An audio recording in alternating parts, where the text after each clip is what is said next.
panelists. Professor Mudamba, if you could come to the stage.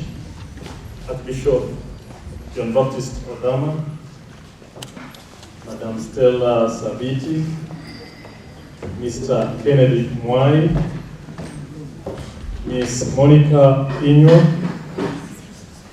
Mr. Charles Okwani, and Ms. Elizabeth Kane.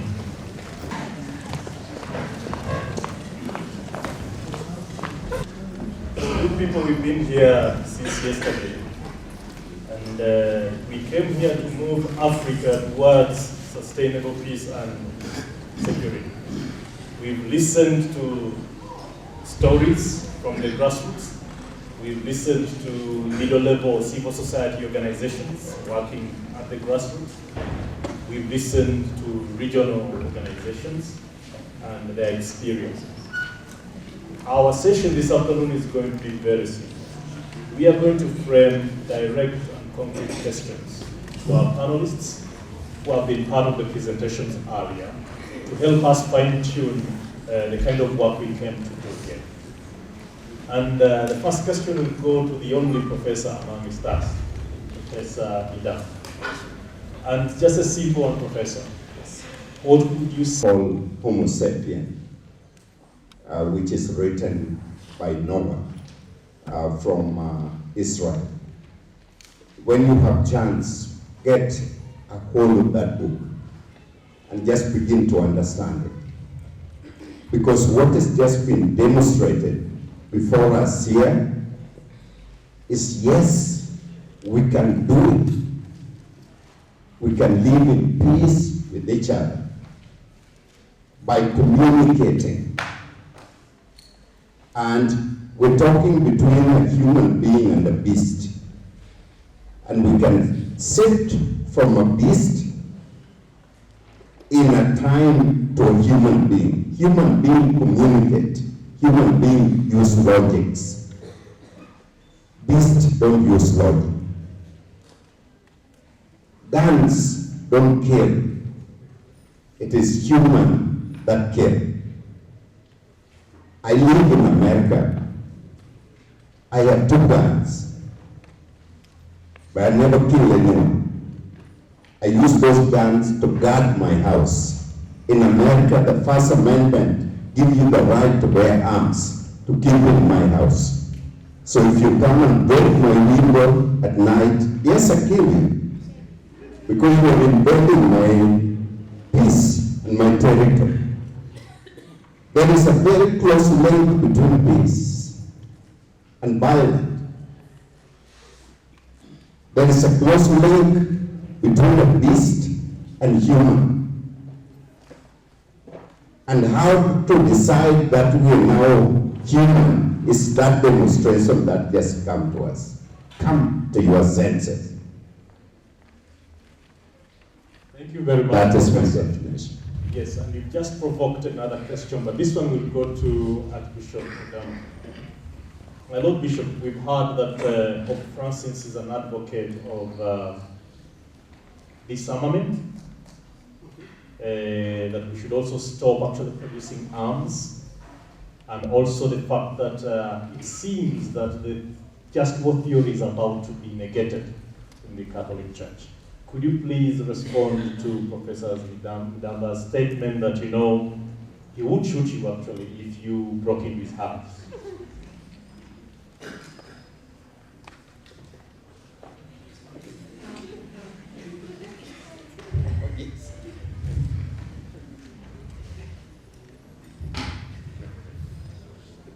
Very interesting.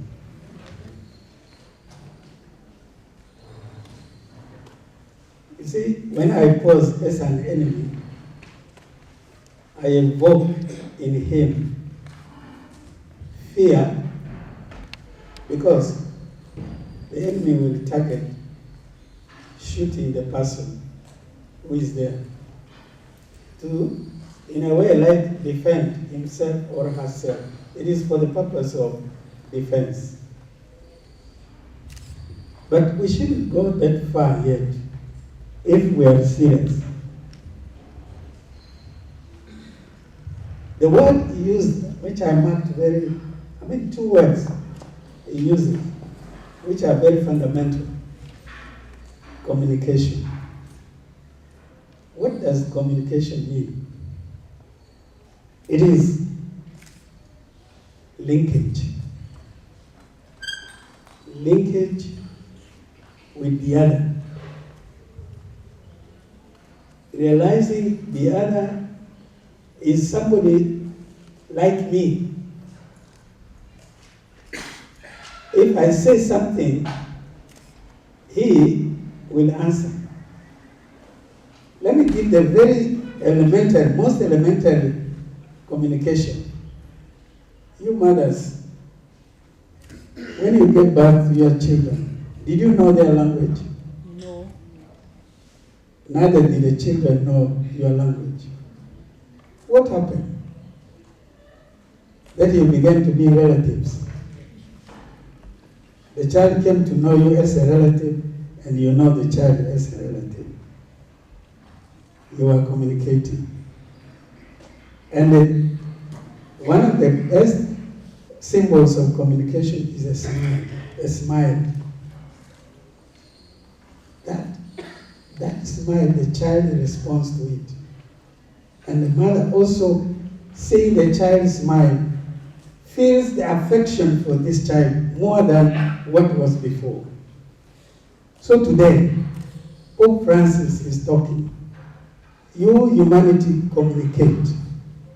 The more you build barriers between yourselves or among yourselves, the more you will become fearful of each other and you begin to create enmity. Don't use instruments of fear. Now I was going to tell the professor, keep that gun out. Yeah, okay, thank you. Keep it out. I admire one country. After the declaration, I'm sorry I'm taking a little longer. The declaration when the Second World War had such a very bad impact over humanity. Is it the 10th of December 1948, when United Nations declared the human rights, that charter, Universal Declaration. Costa Rica decided to abolish army, and they only keep police, just as said, for order. And they changed the barracks into schools. We need more schools of peace. And the best is the families. Can the families become the schools for peace? Mother with the child, you have started very well. Mother with the father, you have started very well. In the family, you have started well. We need more of this. That's what Pope Francis is saying, if I interpreted him very well. Thanks a lot, my lord. Yeah. We now move to matters here. Kennedy, why? You are associated with the counter-terrorism agency. And we've been listening from grassroots stories, and we are seeing people doing something within themselves to own their peace. Would you say that the current approaches to counter-terrorism are enhancing to community approaches in countering security? Professor, if you could pass the mic, please. Well, thank you so much. First of all, I don't know if we have our own indigenous approaches to counterterrorism, save for what, of course, the government have been doing. There's not been enough provocation in thinking around what really communities' role can be in counterterrorism. And the president at one time said security begins with you, and everybody thought it was a joke. What it meant was that you are your first brother's keeper. And if anything happens at your neighborhood, you are the first person to notice before even the authorities are notified. But if you talk of approaches, I think our approaches need to be informed by our circumstances. The approach that we have, and I see a lot of this from the civil society, is that they borrow a lot from the experiences of the West. And that experience also is what guides donor support. because they are the people with the money. And you know, he who pays the cash, he who pays the paper calls the tune. So what happens is that when you borrow from the West, even if theoretically what terrorism is, if you do not contextualize it to your immediate circumstances, then you will have a situation where you are lost in lexicon. And that is the first, I think that is the first misdirection that we've had, where we define terms, terrorism, radicalization, to the Western context. Their experiences are guided by the right-wing extremism, which is not ours. Ours will glorify Mau Mau as heroes, but to a European guy, Mau Maus were terrorists. Now, coming back to what I think should be the localized approaches to counterterrorism, I think there need to be a lot of grassroots mobilization. And we don't need donor support to pay us to talk to one another. The Nibakumi, we don't need to have big-time donor funding to make Nibakumi work. We used to talk as neighbors. We used to solve conflicts from amongst ourselves. Our constitution itself, under Article 159, speaks about alternative dispute resolution mechanism. So we don't even need to go to the courts. We just need to sit on a round table like we used to do, offer some libation, and I think that is the approach that we can take.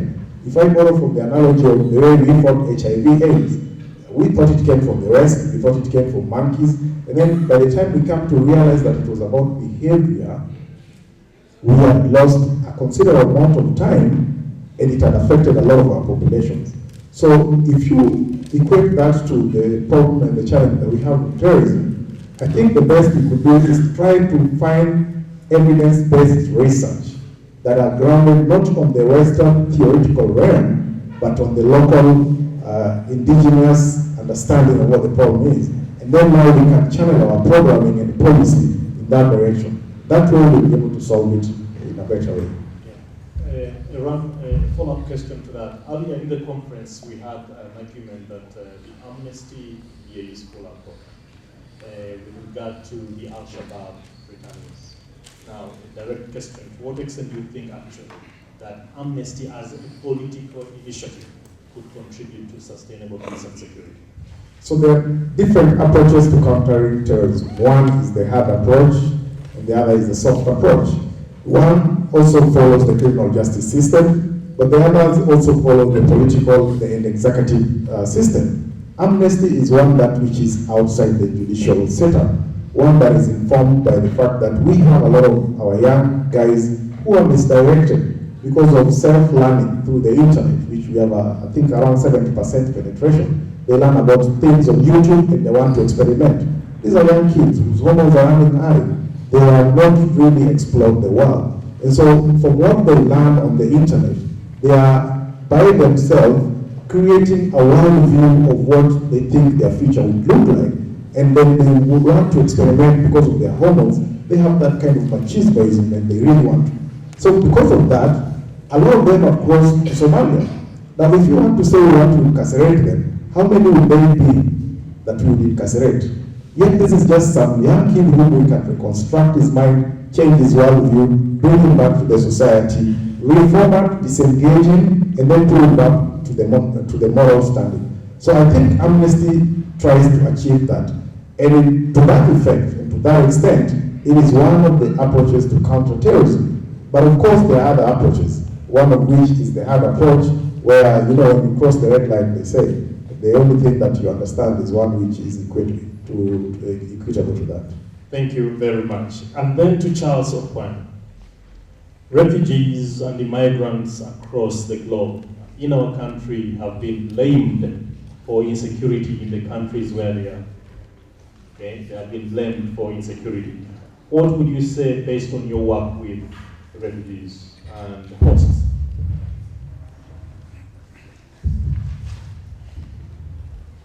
Thank you very much for the question.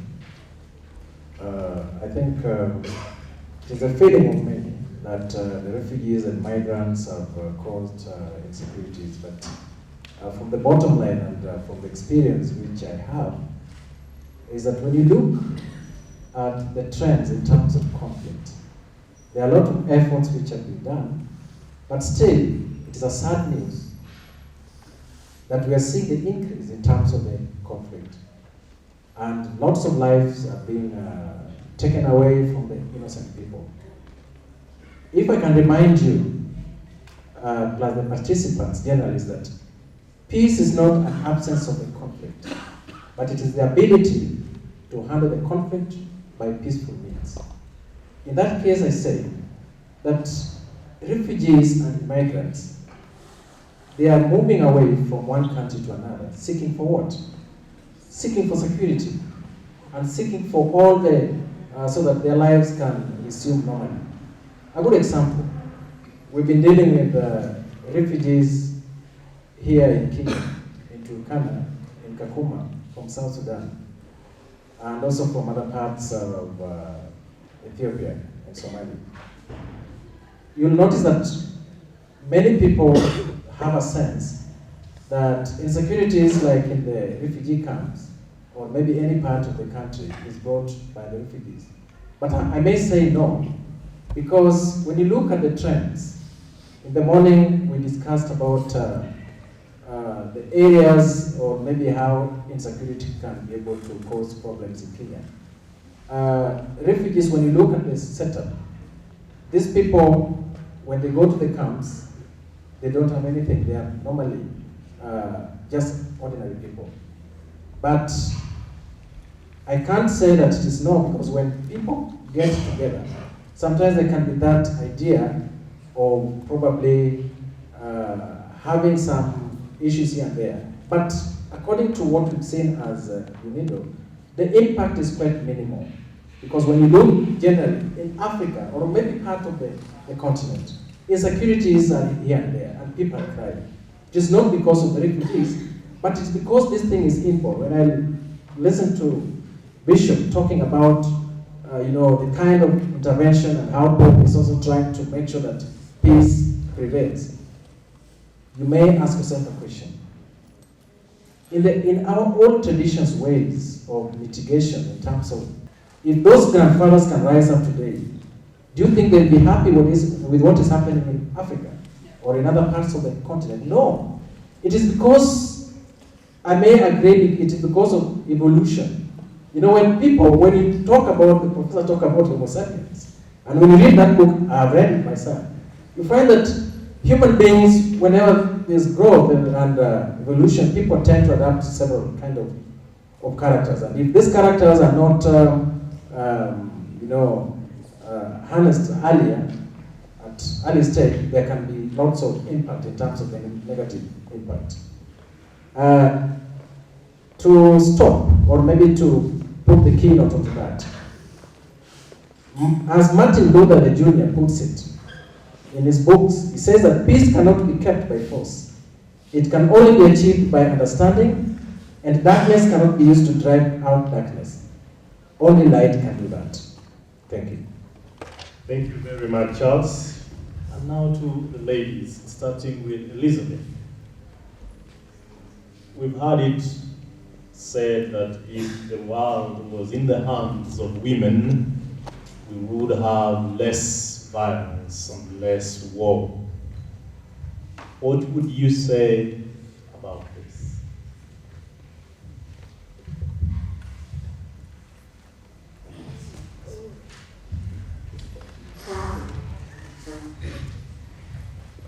What I'd say about that is, that saying is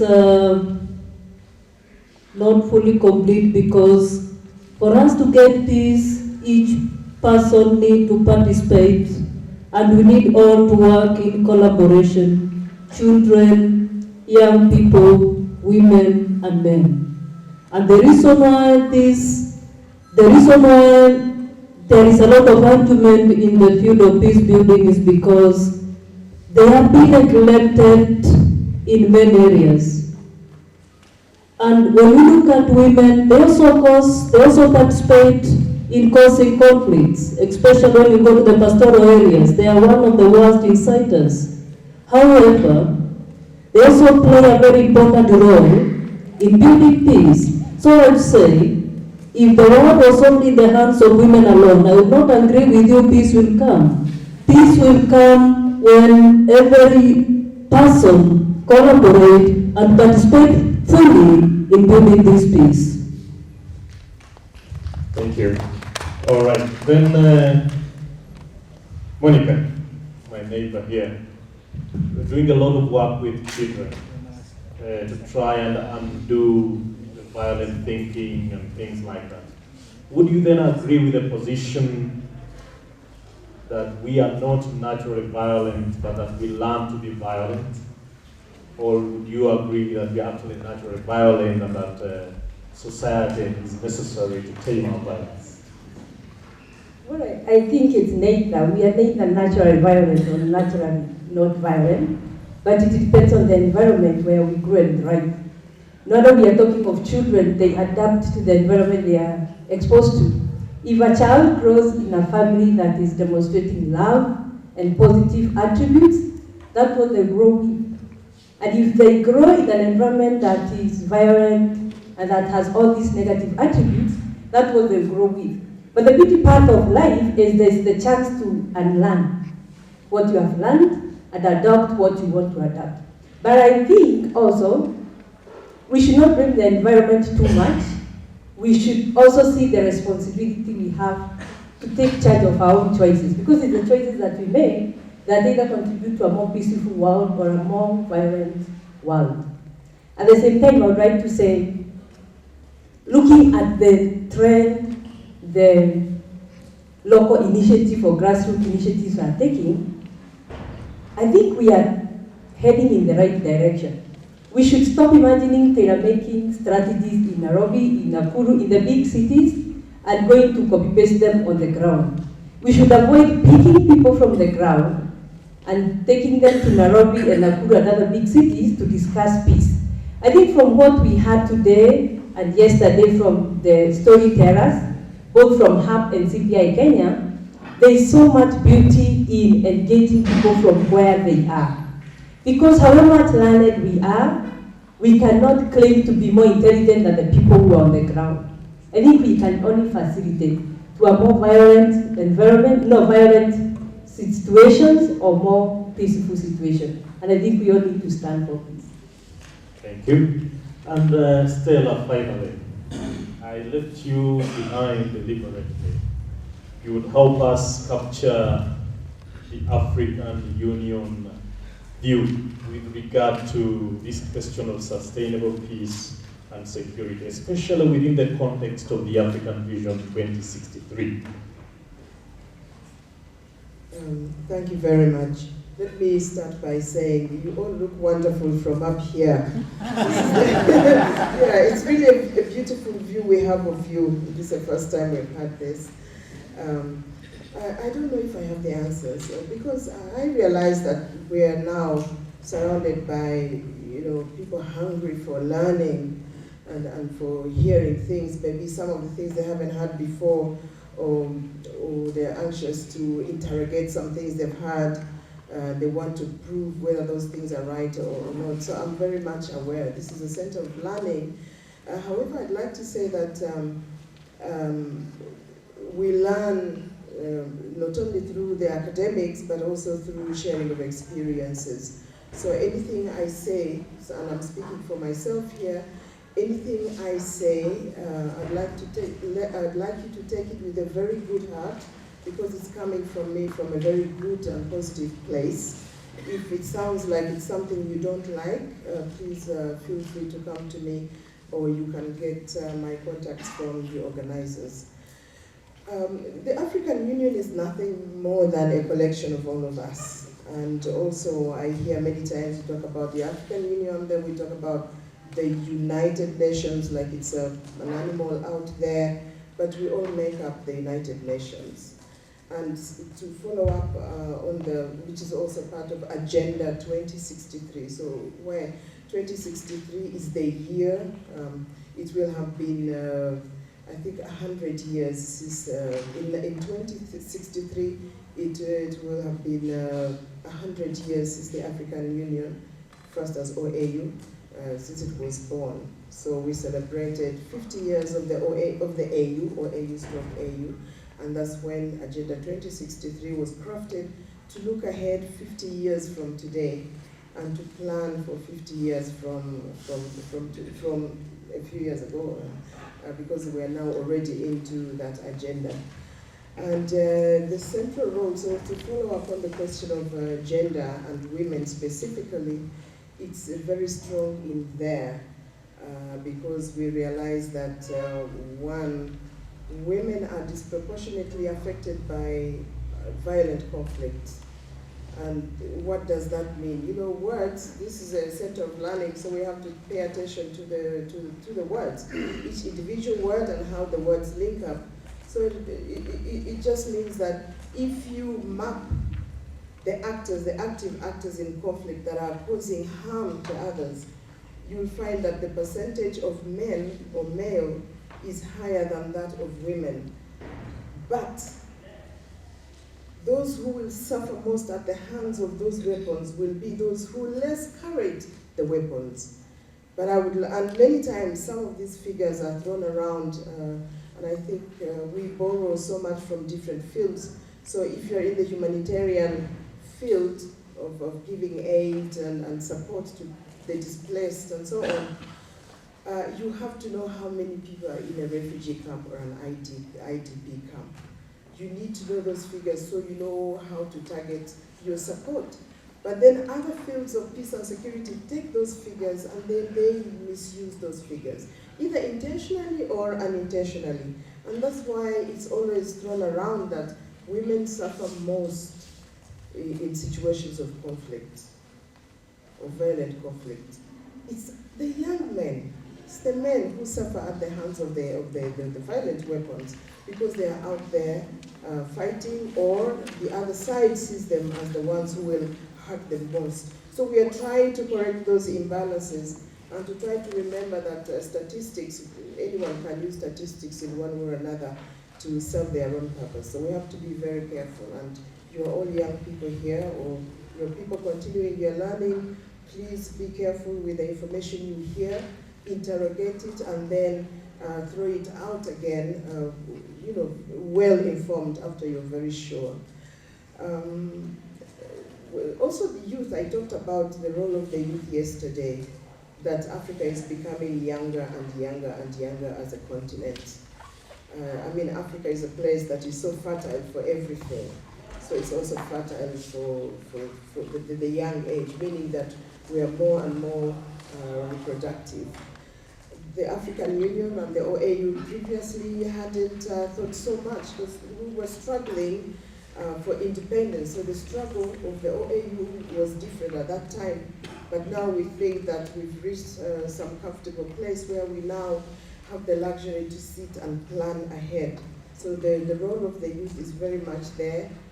Then I remember there was a letter, it's virtual, it's not real. There was a kind of an official letter written to the chairperson of the African Union that it's a letter, an email from the future, and it's writing to the chairperson from the year, I think 2063, addressing the African Union.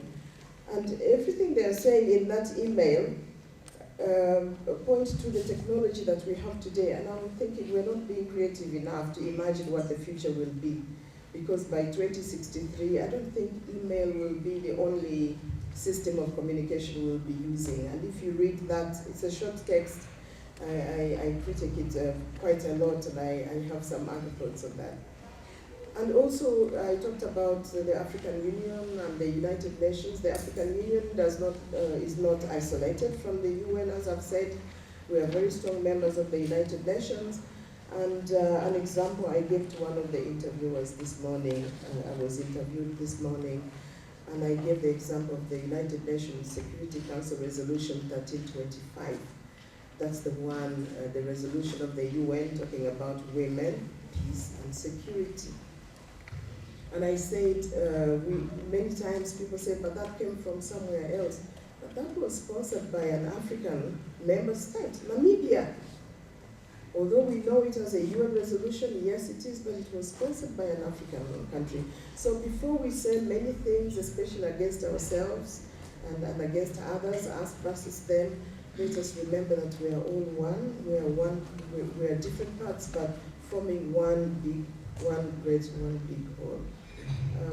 I don't know if I should continue anymore, but again, I should say that we look at peace and security.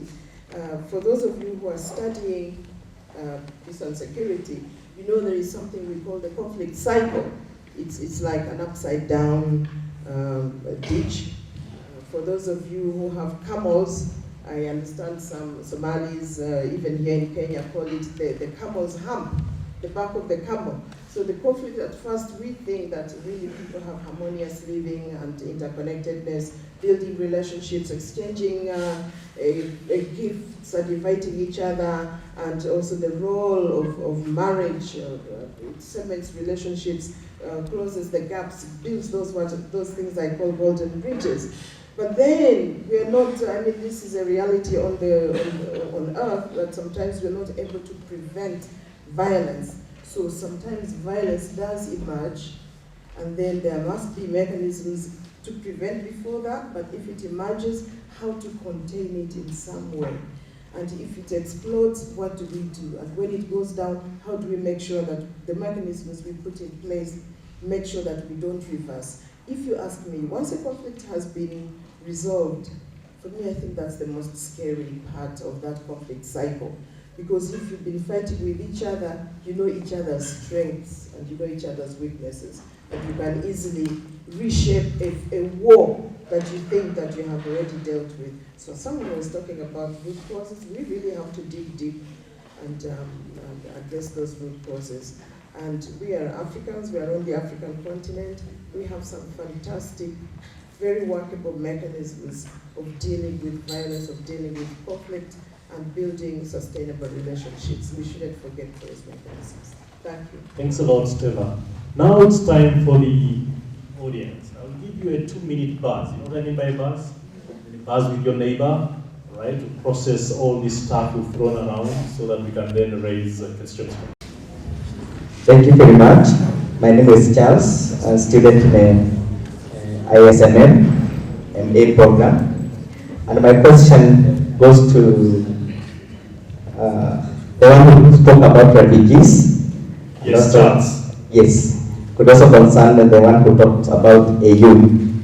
They say in every 122 people, one is a refugee, or an IDP, or asylum seeker. But concentration is taken too much to the camps. My study is on urban refugees. How or what are we doing for urban refugees? Because the number is increasing. They are hidden in a fabric population. What are we doing for? My name is Sister Jane, an alumni of Peace Study Hekima University. My question goes to Monica. Thank you very much for that good initiative. You said it's in Baringo. I'm wondering, what are we doing with the urban children? While they're watching on television and they're seeing their fathers fighting there, what are we going to do for them? Because if we think only about the rural children, what about our urban kids? Thank you. Before I ask my question, let me just throw some thoughts. A quick one is, we have got, I am reading this comment from yesterday's wisdom that I learned here. Why we have conflict in Africa is the failure of states to penetrate the communities which is far from the capital. And then another point that was very important is government not looking after its citizens. How can you talk of peace when in 21st century, innocent Kenyans with over 70 universities and high rate scholarship, just 50 or 30 kilometers from the capital, Kenyans are dying because of hunger, Kenyans are dying because of water scarcity, Kenyans are dying because of simple diseases. My question now, Professor Midaba, It was nice that we meet again here. What strategies, or maybe this should go to my sister Stella, as the apex of governance in this continent. How can we strengthen public institutions so that they become accountable to the citizens? What are the role of academia? When can the academia, or when can the academia plus the religious leaders sit together like this to bring into some of the political leadership and tell them, sorry, you can't take this country this way? I think the point is clear. Thank you so much. In Africa.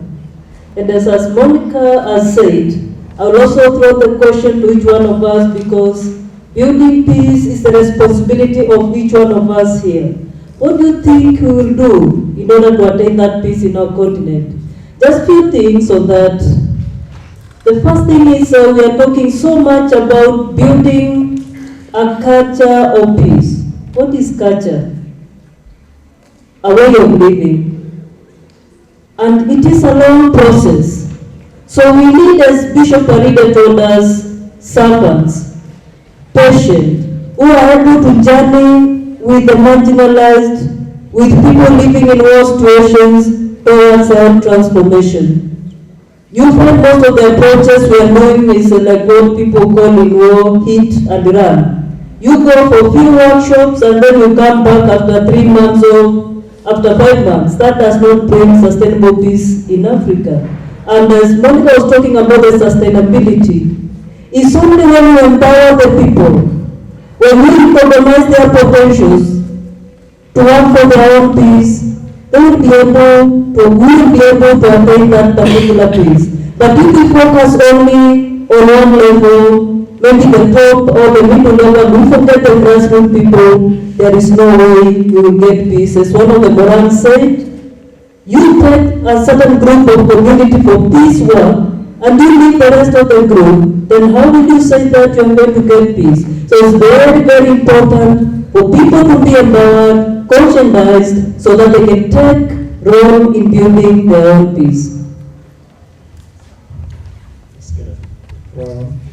Thank you. So my parting shot, also to answer one of the questions, is that if you asked me, if I was to be the Legion of Gloom, and you asked me what would be the color of terrorism be like 5, 7, 10 years to come, are we going to get more terrorist attacks? Are we going to be attacked in malls, in schools, and in shops? I might not be able to predict that, but what I know is that the color of the nature of attacks that we will be facing will not be majorly on those public places. It will be an attack on our ideals and our value systems. And so the question that you asked, somebody asked down over there, that what can we borrow from Europe? I think what we can borrow is their value system, what they expose to be to them as a citizen of a country. Because for us in Kenya, we talk about citizens, not in the same way that we talk about communities. If you check the Constitution, you'll find that the number of times that the word citizen has been mentioned, and in what place, you find it is at some peripheral parts, not the remaining parts of the Constitution. But the word communities exist in our Bill of Rights. You know, things that affect us directly, like the right to land, there is the word community land in it. And so if we try to feel more of Kenyan citizens as opposed to communities within Kenya, if we feel more that we are citizens, the owner of the city, as opposed to communities, then we will be able to prevent the next attacks. And so if we want to borrow something from Europe, we need to borrow from them what the word citizen means. And that is the value system that they possess. Thank you. Since I have the mic, I'll just go ahead. Yeah. All right. To build on that, I mean, that question about what can we borrow from Europe or from anywhere else outside the African continent. I mean, look at the democracy in the US.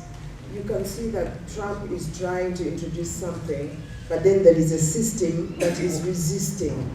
I think that is something to learn from there. Trump is a president, and he keeps saying, oh yeah, I'm the president, oh yeah, I'm the one. But still there are certain things he can't. He would like to do, but he can't, because there is a system in place. Then, just to summarize the questions that were given to me, I'd like to say that we should all try to invest more, even at personal level, but at national level, regional level, continental level, and in the world, that we should invest more in prevention of violent conflict.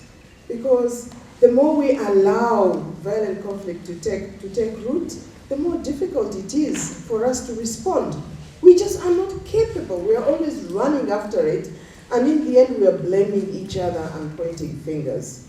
But it's because violent conflict, once you allow it to take root, it's very difficult to deal with. So let us invest more in prevention than in trying to find the cure.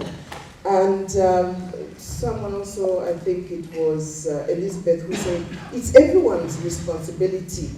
So what are we doing at our own different levels to make sure that we prevent violent conflict? I'm sure there's a lot we are doing, so let's continue on that. If we feel we are not doing enough, let's build on what we are already doing. Let's learn from others, build bridges and build connections so that we can together build something which can prevent violent conflict. And in prevention, I'd like to encourage, the African Union sounds so far away in each and every way you can imagine. But it also has mechanisms that it's trying to reach out to the communities, because there has been a lot of complaints to the African Union, and also it grows and it learns, and of course it gets challenged, and the world is changing. It knows, the AU knows it has to listen. The African Union and the regional economic communities, now they are opening doors to the citizens of those blocs. So at the African Union, we have the ECOSOC. I keep saying we, I've been there so long that I forget that I'm not there now. I work there as a consultant. But the African Union has ECOSOC, Economic, Social and Cultural Council. Most of the structures are the same as the UN, but then the African Union adds something to make it unique for Africa. And that is the entry point for civil society to engage with the African Union. But also at the beginning of every summit, when the heads of state meet, in January it's in Addis Ababa, after 6 months it goes around the continent, but this year there was some problem, so it still has to be in Ethiopia. There is civil society, NGOs mobilized. There are some NGOs like Oxfam, like FAS, and so many others, which gather citizens from around the continent to make their views and also come and attend some of the side events. I would like to suggest that you look not only for ECOSOC, but also for those NGOs that are in your country that have contacts at regional level and also beyond. And visit your East African community is in Arusha. Check on the web. You're all young people and energetic, and modern technology. Just send inquiries and so on to the East African community in Arusha, and then the African Union in Addis Ababa, IGAD in Djibouti, but the early warning system in Addis Ababa, COMESA in Zambia. We are all members of those blogs. I think for me this is all I'd like to say. We have to watch out about those weapons. I'm like you, Prof. I know how to shoot. Thank you. Yeah, but not because my background is non-violence. But I work very regularly in war situations. And the peacekeepers there sometimes say, we are not here to help you, we are here to help the people, the citizens who are suffering. So here is a gun. Or maybe it's the National Army, here is a gun, you shoot. But no, I don't. Okay, then go back where you came from. And you pass through fire. You've lost your driver, that's why I'm saying, let's invest more in prevention. Because once these things happen, it's very difficult to get out of it. And I also wanted to say Kofi Annan came here to Kenya. He came on his own behalf or on whose behalf? Who mandated Kofi Annan? Yes, the African Union. Okay, so let us not make blanket statements. Let's first understand and then ask questions of the inquiry to understand more, and then we go ahead. But I rarely hear the African Union mentioned, even if the initiative has been done by the African Union. I think this is all I have to say. I'd just like to say that let us learn to love one another and not fear one another. Just remember, as I mentioned to someone, if you meet someone whom you're so badly scared of, and I met so many, just think of them when they broke their first smile as babies. That beautiful first smile that a mother sees of the baby. For me, that's my guiding principle. And knowing that there is that beautiful baby in each one of us. Thank you. Thank you. Yeah, wonderful. I never hear somebody talk about OAU or AU the way you have done, and that is a real commitment. There were 3 questions that I'd like to respond to.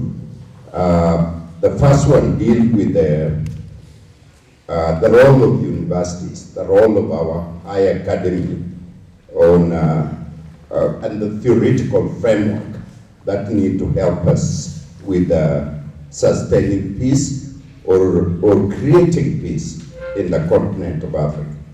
And I want to refer you to 3 books. Chonwa Achebe, Things Fall Apart, Ngugi wa Thiong'o, Decolonizing the Mind, and Hillary Clinton, It Takes a Village to Raise a Child. Why would we have an American write a book about us and something that we have practiced for a long time? And I'm sitting here as a scholar to demonstrate that literally our universities, our colleges and universities are a cesspool of copycats. The research we're doing mostly are not original at all. We're copying from someone else, quoting all that stuff. But it's not original based on our culture. Who's going to do the work here? Japanese and American Europeans? Yes. That's exactly what they're doing, and they're getting Nobel Prize. Ngugi wa Thiong'o has had, I think right now, over 30 awards, around the world, including the highest in South Korea. And I'm proud. Last year we brought Ngugi wa Thiong'o back to Kenya and gave him the honorary award. KCA became the first university to ever do that. Because we don't respect ourselves. We don't respect our own. And scholars like myself who went overseas to America and Europe, they're no longer thinking about Africa, that something good is coming out of this. The solution to our conflict is embedded in our community. We have shown the demonstration that happened.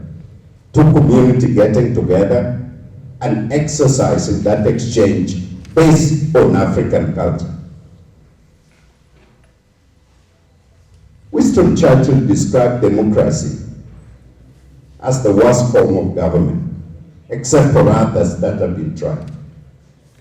Nelson Mandela said, revolution without reconciliation is no revolution. And that's so vicious cycle, that's what we have done. So we're calling on our scholars to be original. Go back to what Africa is. I believe culture is evolving. I don't want you to take me back to the Stone Age.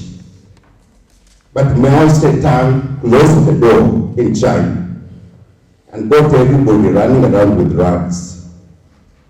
But what came out of that revolution of Mao Zedong, he created one of the most superior economic power at Pudong, University of Pudong. I was a visiting scholar at University of Pudong. And some of the thinking behind University of Pudong is what China is today. Collective responsibility, moving out of peasant farming, and surrounding those settlements with industries and gearing into the world. So today Kenyans are buying literally everything, including toothpick from China. You're telling me we cannot, cut timber here and make toothpicks? Come on, people. No, this kind of thing has to stop. The next person I want to respond to deal with Harare's book. And I know there are quite a number of religious people here, so I don't want to get into the debate of creation and evolution. But simply there is something Harare book is talking about our behavior. How do you explain this fine human being who can effectively communicate and very quickly turn out to be a beast? Mama here talk about this beautiful child rearing, where the child is smiling with the mother, and the child is learning everything about their environment, what is happening to her. This does not require a rich environment and a poor environment, except for parents who care. The Jewish people that live with them in America, they surround their children with love and care that enable the children to explore and develop a property. One of my daughter is high performing in the area of art. And my wife and I were beginning to worry, no, you need to be a medical doctor or engineer or something. And the Jewish people telling us, don't, leave alone. Let her explore herself, give her support. And now I have a kid that is ready to perform in the big screen in Hollywood, in America. Because we let her experiment and fail and do everything she wants to do. We are all capable of doing that in Africa. While Japan use a symbol called Basuto, which is excellent. Everything they do is excellent. The environment is clean and precise and everything and commitment to the country. Yet we're not. We're not committed to the country, we're not committed to ourselves. So we really need to think about that. Lastly, literally the role of government and ourselves. Governance, our destiny, our people, our leadership, our legacy. That's the issue we're raising. Government is a creation of us. I, for instance, don't believe in tomorrow. I don't believe in the future. Because I believe the future is now. It is what I make now that's going to define the future we are going. We cannot wake up 6 months or 6 years from now and we find a different future. The trend and all the element going into the future is here. We know when the drought is coming. We have all the sciences you can. We know when rain is coming because we depend on rain to harvest our food. And then we wake up one day and say, oh my God, they no longer, we are in trouble. Where in the world are we in? How can this happen? We have a crisis. We're going to Mexico to bring food. No, I don't want to get involved in, okay? So don't put me there. But we need to think. We need to be original. We need to contribute to the world knowledge rather than being copycat to the rest of the world. Lastly, what I want to say, Ghana got its independence in 1959 and then went through coups and went through corruption and went through everything. And Jim Rawlings came and took over power and killed all the corrupt people. And then he left and he said, I'm watching you. If you start getting corrupted, I'll come back again. Then he did again and killed all the corrupt people. Ghana, for the first time, have civil election where people respect each other, where people line up. Isn't that what's going to take to train our people? You know, it won't take God to get Papa and Samburu to talk to each other. I want to let you know that I'm the chairman of Samburu Girls Foundation. How did I do this?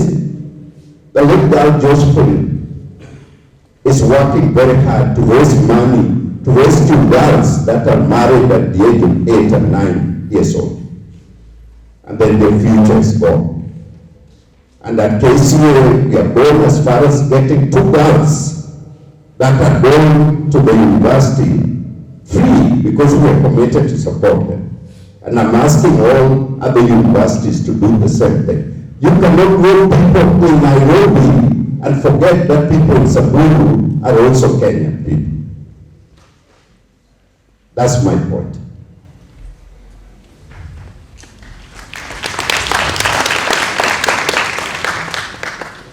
Thank you, Professor, and all members of the panel.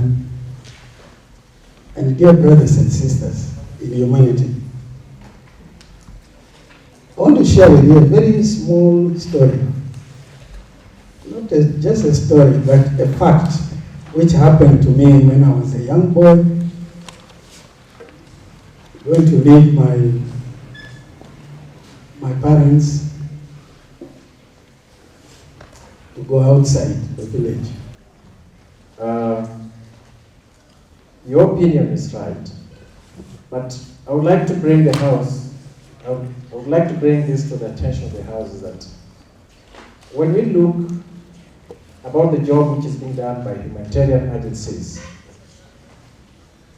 you'll find that when you have 2 situations, a neighbor who has come to you because they've been fighting with a husband overnight, what would you do? Would you just close the eyes and return this neighbor? Or you'll be able to prepare something or a place for her or for him to stay overnight or to stay for a period of time? What do I say? The cases of refugees and IDPs, internally displaced people, we refer to them as emergency cases. They happen all over the world, and sometimes people argue that they are planned or not. In a situation like a good example, we have refugees who are being hosted in Kenya and IDPs in Kakuma, in Turkana County.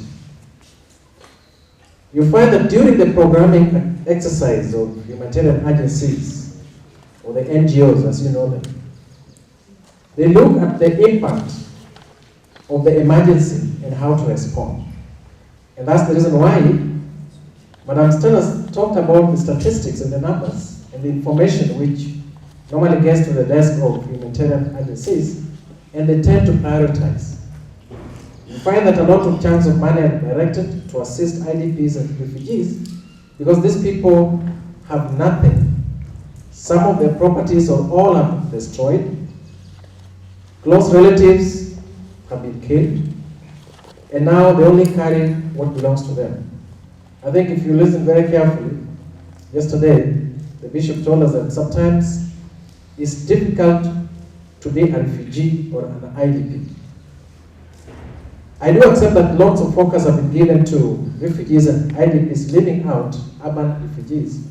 But when you look at the numbers and the statistics and the research which has been done, you'll find that most humanitarian agencies have been focusing on how to respond to refugees and IDPs because of the intent, because of the impact of the emergency. Now, we are working in close collaboration because humanitarian agencies do not work at standalone.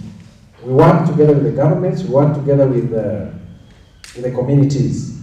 And there has also been a feeling that lots of assistance have been directed to IDPs, refugees leaving the host communities. That is also a scenario which is coming up very hotly. But let's just be honest. We are looking at how we can be able to respond so that we can be able to assist people who've been affected by the conflicts. I know urban refugees are also there because of one reason or the other. But the reason why sometimes the public may say that probably a lot of effort has been directed towards the IDPs and the refugees is because of the impact and because of emergencies.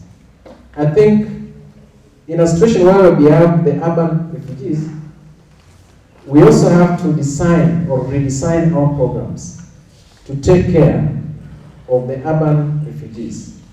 And that means, because we are learning institutions, there need to be some kind of research so that we can be able to identify in terms of the needs of the urban refugees and the trends, because there's a new trend anyway. Thank you. A number of questions came to CPI. I don't know if Monica can. Thank you very much. I'll start with the question on sustainability.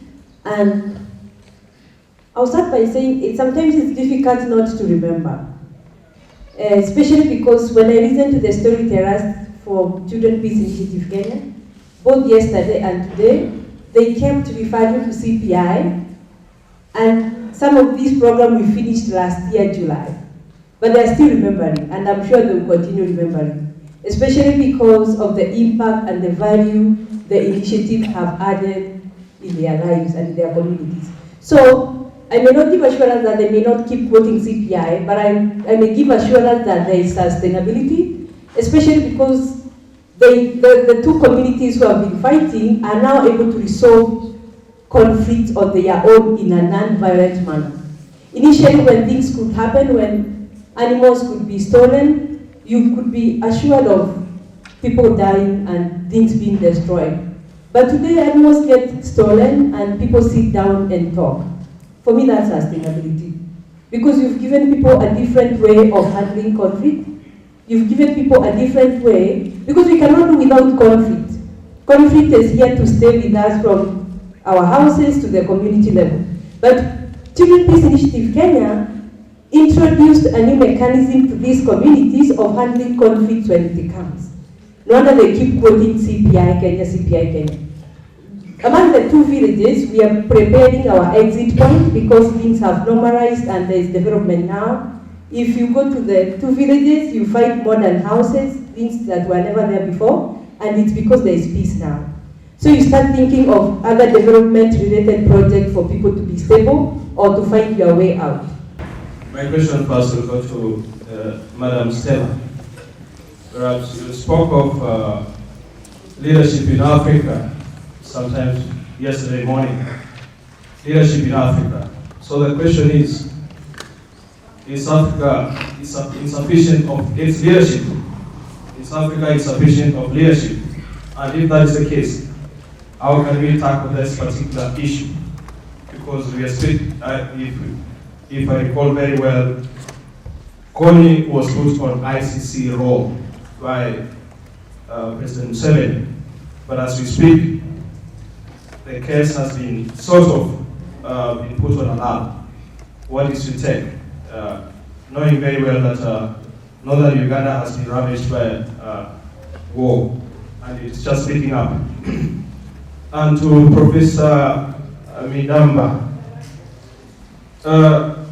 speaking about leadership in Africa and the whole question of academics, what sort of theoretical frameworks are we putting in place as academia to initiate processes that first are African-based? I keep on hearing the question of African values, African-based system, but how how these initiatives find their value, their place in the universities, and then if they are not in the universities, what is our role? What is the role of the universities on this continent? Are we producing people who are going to be critical thinkers, willing to challenge the issues that are on the continent or not? Thank you. My late father, may the Lord grant him eternal peace, he knew I had finished primary 6. I was to go for junior to another place. So he called me at his only convenient time, and he said, "Boy, come here." I was wondering, he said, what's my dad calling me for now? All right. He said, "Please, can you sit there?" I sat down on the ground. I could not go and fetch a stool or a chair. I just sat straight on the ground. Then he said, "Now, you are going to leave this home in this village. Up to this moment where you are now, the word people, it's only here.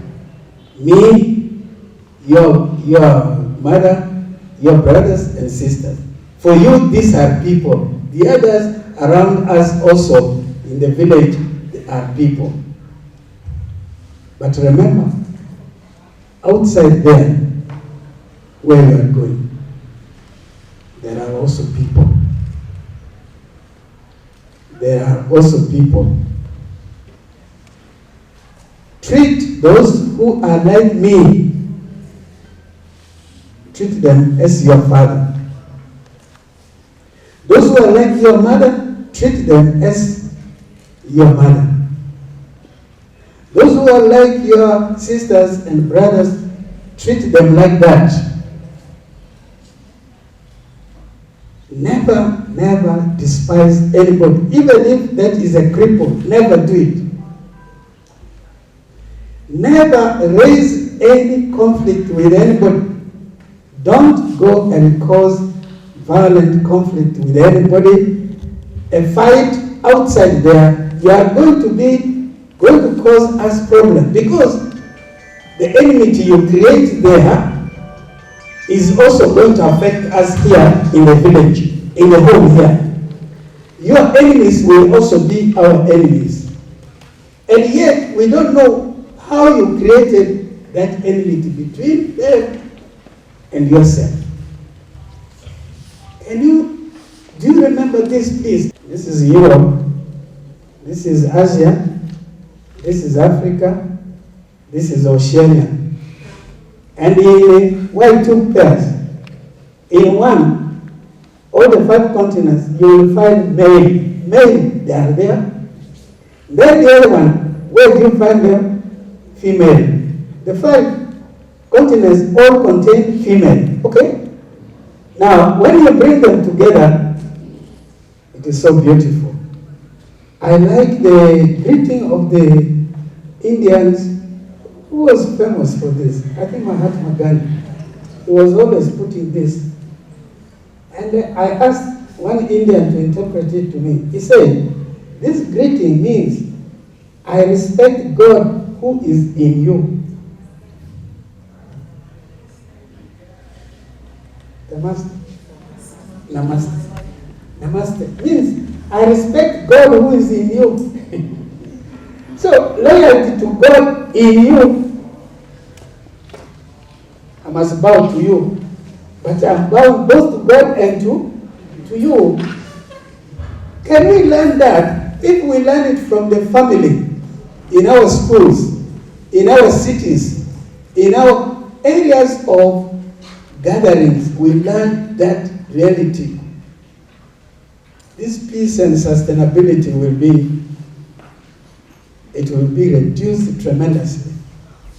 Why Al-Shabaab? Why this, what do they call them? Terrorists. Why? The real thing missing is they feel not loved. They feel not loved. It may have been through the parents who never loved them, or the community in which they were, either the school or what, they felt hated, and now they are expanding it to the rest of the people. If they came here, they would look at us as if we do not love them. We do not love them. At the end, what happens? They clear us off. And that is the truth of it. Let me tell you one small story. In our working at home there, when we had the problem with LRA fighting the government of Uganda, there came one moment, a message to me. I was being told, watch out, they are going to kill you. I said, oh, who is the one going to kill me? They mentioned the group. They are going to kill you, so watch out. I said, okay, thank you. What I did was to go on the radio and announce to the people, including those who were maybe planning to kill me. I said, I know you who want to kill me, you have your own reasons, but be ready to make yourself an orphan. Why? Because I'm a father to you. I'm a father to you.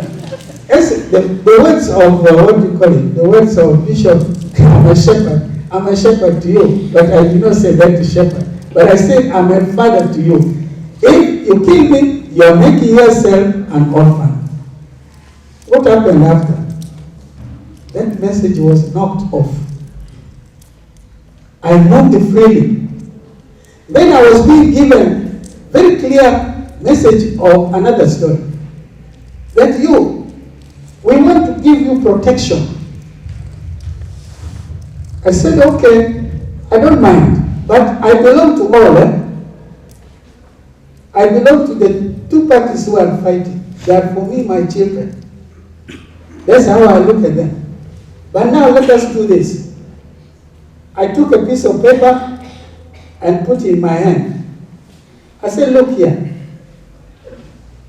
This is a boat on a sea or on a lake. If the lake is disturbed by storm, will this ship or will this boat be safe? Will it be safe? Never. So I said, let us work to quell that sea, or what do you call it? River or ocean. Then the ship will sail peacefully. What was I passing by this? My security is not enough. My security is linked with those I lead. If I don't care about those I lead, I will never be a good leader. Together with those I lead, we'll be safe together. That's my appeal to Africa. Those who are in the leadership, including me, let us put our minds and hearts together. Our security cannot be in isolation with the people we lead. And our security cannot be separate from the security of the world. We are part and parcel of the world. That's how I look at it. If I'm mistaken, well, let me be mistaken, but I stand by my conviction. Love one another, as Jesus said. Forgive one another. Be reconciled. That is it. Thank you. Thank you very much, Lord. I have nothing useful to add. I invite you to continue clapping as our panelists go back to the ground. Oh, some magic from Stella. Stella wants to do some magic before. Okay.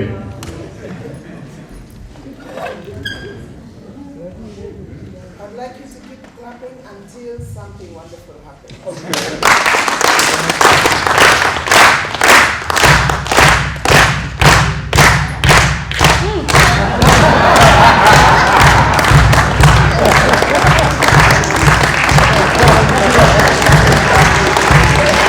Thank you.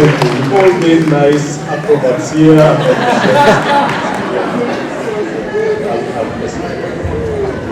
Continue clapping for them as we say. Something wonderful will happen. Oh yes.